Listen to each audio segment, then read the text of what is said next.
6 నెలల్లో కానీ రాష్ట్రంలో మీరు గమనించిన మార్పు ఏంటి? చాలా బాగుంది, దాంట్లో సత్యం లేదు. ఎక్కడ కూడా ఇవాళ నువ్వు ఏం చేస్తావనేది కాదు, నువ్వు అధికారులని ఎవరినైనా సరే నువ్వు పిలిచి ఇలా అలా చేయాలని నువ్వు చెప్తున్నావు. నువ్వు ఏనాడు చెప్పలా. ఈ 5 సంవత్సరాల్లో ఏనాడు కూడా ఏ అధికారి కూడా నువ్వు ట్రాన్స్ఫర్లు చేయటం, వాటి చేయటం, ఇటు చేయటమే జరిగింది. కానీ ఎప్పుడు కూడా ఒక అధికారిని పిలిచి నీ జిల్లాలో ఏ విధంగా ఉంది, ఈ విధంగా ఫాల్ట్ ఉంది అని చెప్పడం అనేది నువ్వు ఏనాడన్నా చెప్పావా? చెప్పలేదు.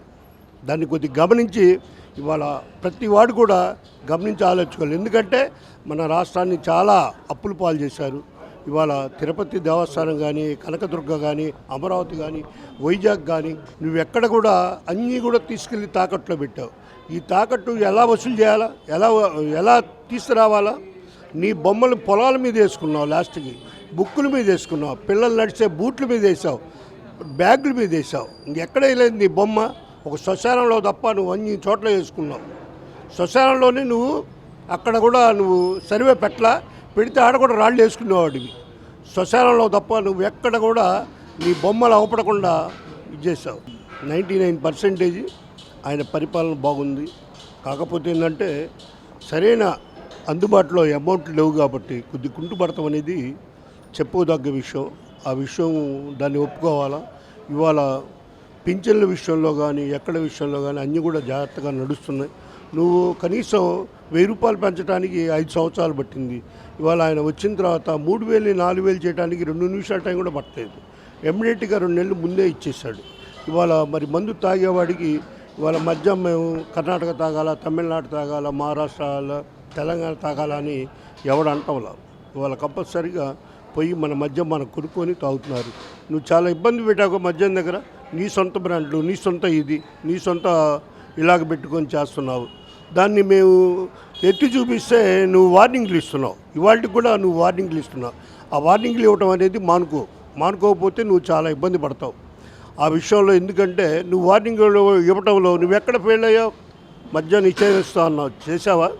సార్ మళ్ళీ పోరుబాట పట్టి నేను జనాల్లోకి వస్తానని చెప్పి జగన్మోహన్ రెడ్డి గారు నువ్వు ఆ రోజుల్లో చెట్లు నరికావు, బార్గేట్లు పెట్టావు, రోడ్లంతా పోలీసులు మయం చేసావు. 5000 మంది పోలీసులను పెట్టుకొని నువ్వు మరి చేశావు. పాదయాత్ర కానీ మరి ప్రజా ఇది సభలు కానీ చేశావు. మరి ఇవాళ నువ్వు అంతమందితో పెట్టుకొని చేస్తావా? నువ్వు చేయగలుగుతావా? ఆ విధంగా ఇవాళ చెట్లు నరకగలుగుతావా? కరెంటు స్తంభాలు తీయగలుగుతావా? పార్గేట్లు పెట్టగలుగుతావా? మరి ఇవాళ నువ్వు ఏ విధంగా వస్తావు? నీకేమాత్రం సిగ్గుందా? నువ్వు అవన్నీ చేసుకొని వస్తావా? ఆ రోజుల్లో ప్రజల్లోకి రావాలంటే లోపల బస్సులో కూర్చొని దేవుడు వస్తున్నాడమ్మా, దేవుడు వస్తున్నాడని ప్రజలతో పలికించావు. ఇవాళ ఆ దేవుడు రోడ్డు మీద నడిచి వస్తే చూస్తూ ఉంటారా జనాలు? నీ బతుకు ఏంటంటే ఒకటి ఆలోచించుకో. బాగున్నప్పుడు నువ్వు బంగారం రథాల్లో తిరిగావు. ఇవాళ జోలు పట్టుకొని రోడ్డు మీదకి వస్తా అన్నావు. తప్పు మాట అది. ఆ రోజు కానీ ఈ రోజు కానీ మహారాజు అంటే ప్రజల్లోనే ఉండాలా, ప్రజలతో తిరగాల, ప్రజలతో సన్నిహితంగా ఉండాలా, ప్రజల కష్ట నష్టాలన్నీ చూసుకోవాలా. ఇవాళ ఒడ్లు కొంటే 48 గంటల్లోనే నీకు డబ్బులు వేస్తున్నారు. మరి రైతులను ఏమాత్రం ఇబ్బంది పెట్టకుండా ఇమ్మీడియట్గా రైస్ కొంటున్నారు, ధాన్యం కొంటున్నారు, నీకు డబ్బులు వేసేస్తున్నారు. ఎక్కడ పొరపాటు చేశారు? మీరు ఎప్పుడు ధాన్యం కొన్న డబ్బుల్ని మీరు రైతులకు 6 నెలలకు 7 నెలలకు కూడా ఇవ్వకుండా ఇబ్బంది పెట్టారు. మీరు పోయిన ప్రభుత్వంలో కూడా ధాన్యానికి డబ్బులు కట్టలేదు రైతులకి. ఇవాళ ధాన్యం కొనగానే అమ్మటే డబ్బులు ఇచ్చేస్తున్నాడు. ఇవాళ దాదాపుగా 6 లక్షల మెట్రిక్ టన్నులు కొన్నారు. మరి మీరు ఎప్పుడైనా సరే అన్ని మెట్రిక్ టన్నులు కొన్నారా? కొని కూడా డబ్బులు ఏమైనా ఇచ్చారు రైతుకి? ఇవ్వలేదుగా. వాళ్ళు పంట కాలంలో వచ్చినప్పుడు కూడా రైతులు చాలా ఇబ్బంది పడ్డారు, అది ఇవ్వలేదు.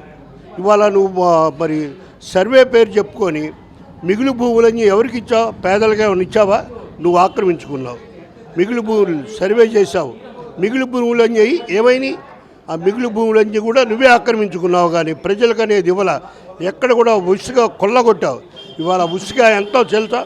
3200, 3400 ఉసుక. ఆ రోజుల్లో ముసుగు నువ్వు ఎంత అమ్మావు? 7000, 6500 అమ్మావు. ఇవాళ ఉసుక అనేది ఈజీగా దొరుకుతుంది. సిమెంట్ తగ్గింది, ఐరన్ తగ్గింది. వాళ్ళు చేసే పనివాడికి కూడా డబ్బు లేక పని చేయటం లేదు. కానీ డబ్బు ఉంటే కస్టమర్ కట్టేవాడు, పని వాళ్ళకి పని దొరికేది.